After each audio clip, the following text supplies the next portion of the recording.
Welcome back to Success and Equity on BCTV. I'm your host, Francis Mayer, and we just spent some time talking about the tech programs at Bakersfield College. I'm going to stand by what I said.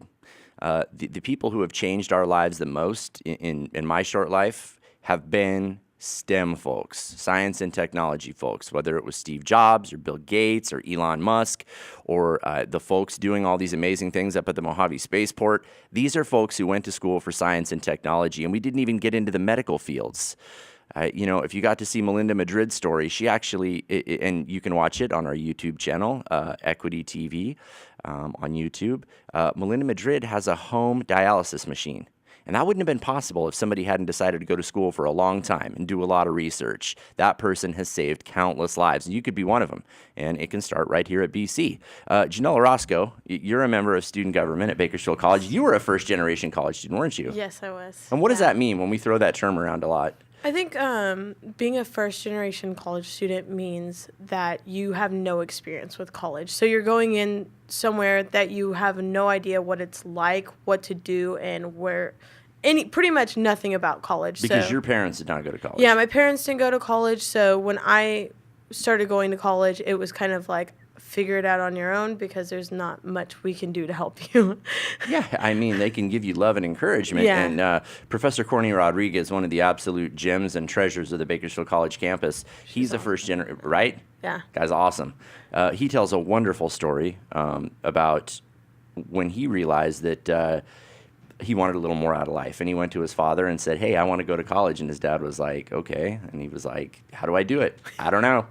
And it was the I don't know conversation. And he had to take those little baby steps along the way. And now, thankfully, and you could share your experience with this, BC has really worked to receive those type of students with open arms, right? Oh, definitely. I think BC is a really big, has a very big population of first-generation students, and I think that's why we're so awesome with student services and being able to get students counseling and starting to set up student educational plans. And I think everyone at BC is really there to help students graduate, to transfer. And I think a lot of the first-generation students are coming through and they're getting out. I got out in 2 years, not even knowing anything about college.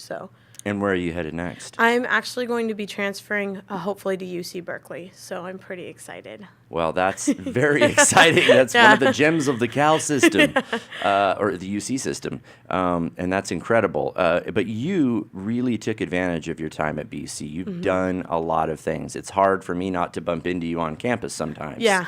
And you're a pleasant person, so I don't mind it. But tell us about what you've done. So I think what I've done through student government is a little bit different. This year, I think we were really focusing on kind of building back up the relationships with different departments and also just building up the student government as a whole to make the entity of student government better. So a lot of that was a lot of in-house work. So whether that be leadership conferences, kind of making connections for the student government members. We worked with a lot of that this year in order to make sure that the next student government coming in wasn't going to have those issues that dealt with not being able to do something because it couldn't connect to a different department. And that's what we had a lot last year when I was part of student government.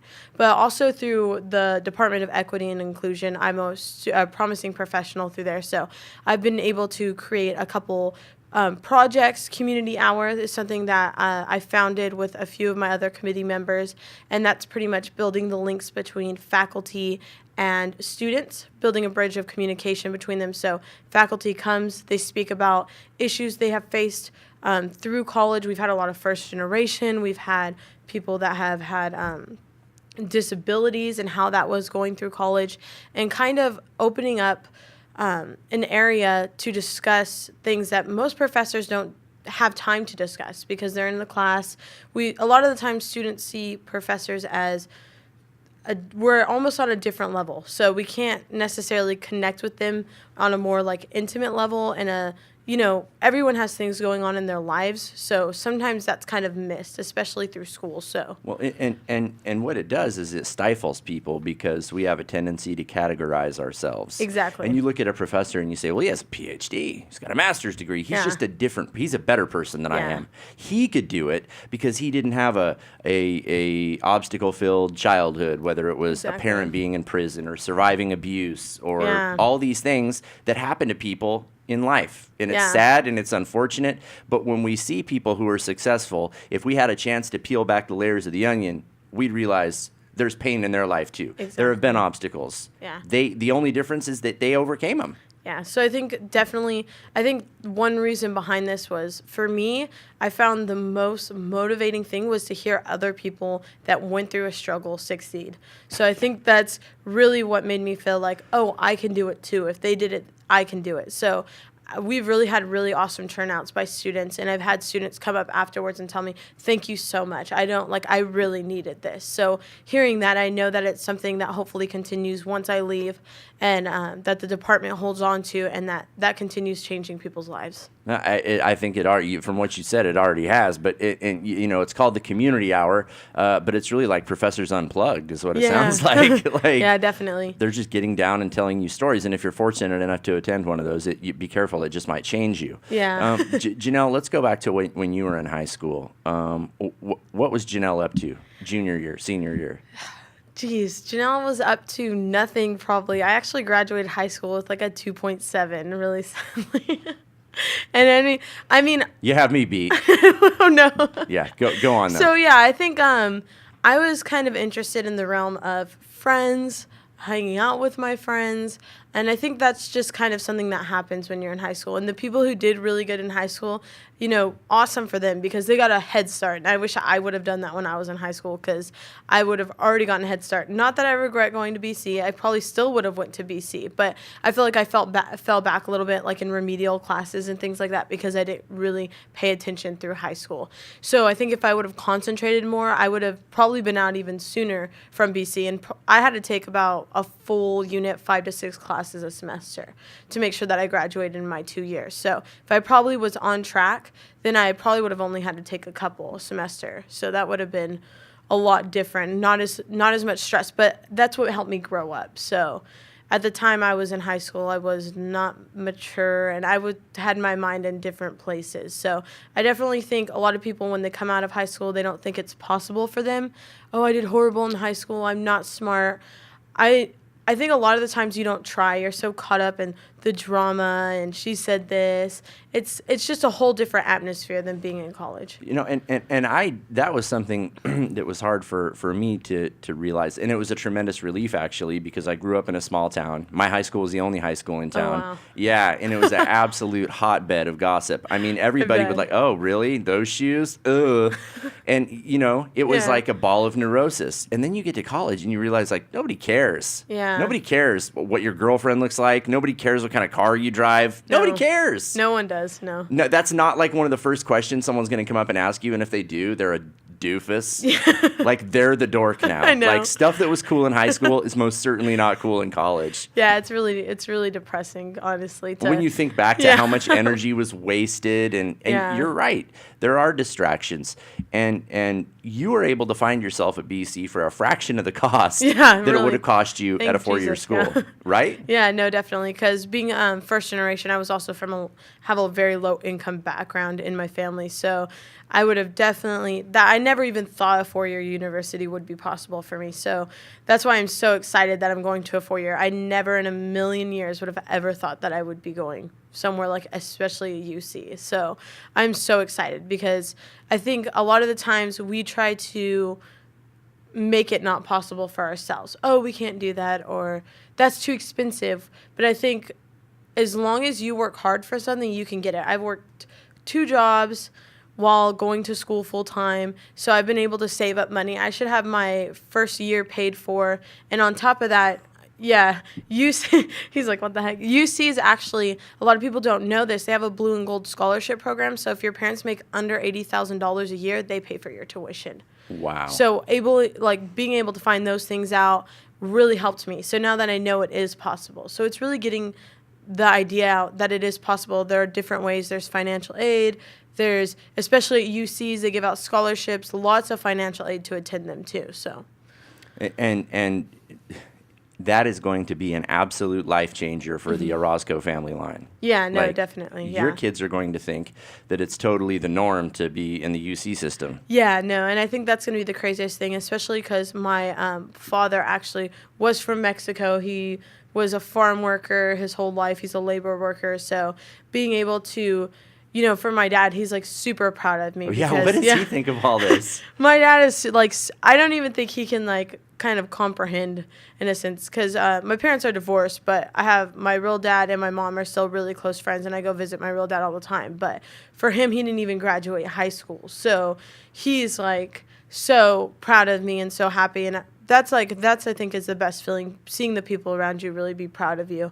So for me, it wasn't easy at first, because a lot of the time you have parents, when you are from a low-income home, that want you to go into the job realm and, so Help that feed your siblings. Yeah, exactly. And then, help pay for rent and things like that. But I was able to really work. There was probably a lot of arguments, but I kind of tried to explain to them, for me, I need to be saving money to pay for rent for when I leave, and I'll help you as much as I can. But there has to be a good median for me. So I think they were really willing to work with me, and so I was really lucky with that.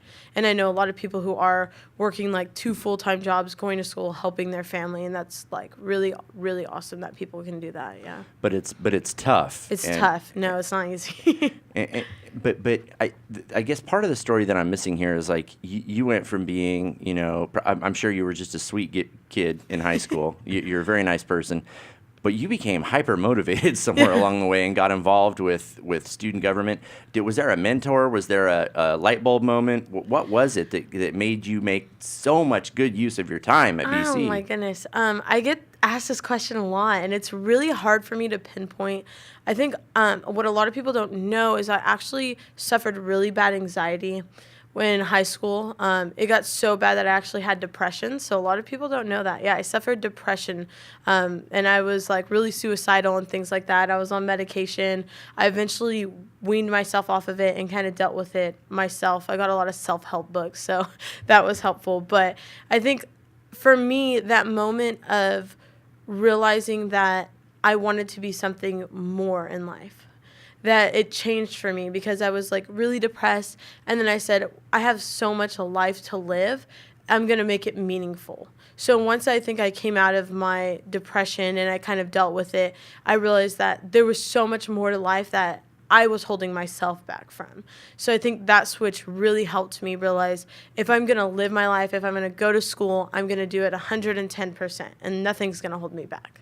Well, you are certainly a unique person, and while I wouldn't suggest that anybody who is being treated for depression manually wean themselves off medications and use self-help books, I'm very happy it worked out for you. Yeah, no, I'm very happy. I don't think you would recommend that to anybody, would you? No, I mean, I think depression is something that it's really mentally, so I think that is sometimes one of the worst illnesses, because it's something someone can't physically look at you and say, oh, something's not right with her, she's not feeling right, or this might be holding her back. Sure. It's something that's all inside, and I think that's what makes it worse, because you don't want to be like that, but for some reason your brain is making you feel that way, or you feel that way, and you don't really know why. So I think pinpointing what my issues were and how I could fix them, I'm the type of person who medication did not work well with me. I didn't feel happy, I didn't feel sad.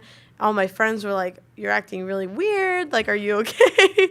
And so I think coming to the realization that I loved me for me, and I always wanted to be myself, and I don't want anything to stand in the way of that, because that's the life that I want to live. I think having that set of mind really helped me work towards it. And of course, I didn't just randomly go off the pills. I talked to my psychiatrist. We sat down and we talked, and they really helped me and guided me through what books worked, helped me wean off the medication, because sometimes medication isn't right for people and sometimes it is. So I can't say that for all cases. Right, right, and again, if you're being treated for depression, it is a serious illness. It can have fatal outcomes, very sadly. Yeah. So proceed with caution. But Janelle, for you, the gist of the story is you have made the absolute most of your time. You took advantage of every resource at Bakersfield College. You didn't turn down help. No. You were not too proud to turn down help, and that's a huge stumbling block for a lot of people. Yeah. You know, but everybody who and I try to say this every week now, everybody who decided to get into education, everyone who decided to become a professor did so because they want to educate other people. They want to share their knowledge. They didn't get into it so they could fail people and just be like, ha ha ha, Yeah, no. quashed your dreams. No, they wish everybody would pass. Yeah, no, and Right? I think that's another aspect of Community Hour that we've gotten to see is there are some professors, you know, that are known for being so hard, and you hear their background and you go, that's why. They didn't have anyone to motivate them. That's why they're pushing me. So I think that's another great aspect of that. And a lot of the time, we don't think about someone's background and how that affects them. But for me, even if I was a teacher, I would probably be a little harsher because I didn't have anyone behind me. And so maybe if I was that person pushing that person to show you are smart, you can do it, that's kind of how I would even teach. So I definitely understand that teachers aren't hard. It's their background and what they think that those students need, what they didn't get. So. Right, and the way you make steel is by heating iron and beating the tar out of it. Yeah. And sometimes that's how you make really good students, too. And like you said, people make excuses and say, oh, I can't do this. But if you have a hard professor and you follow the instructions and you go to class and you do the homework and you study and you pass the class, you're like, oh, maybe I'm not stupid. Yeah. Surprise, maybe I can do this. And then the future is pretty much your oyster. Well, Janelle, I'd love to talk to you one more time before you go to UC. We're going to save a little bit of time to talk to Fitz. I know we meant to talk about student government, but it turned out that your story was far more interesting. That is just fine. Janelle, thank you so much for taking the time for us. And hey, Janelle would be the first to tell you if she can do it, you should probably give it a try. And it all starts at BC. Up next, we're going to talk to another member of student government, Fitz. One of my favorite people. We'll be right back.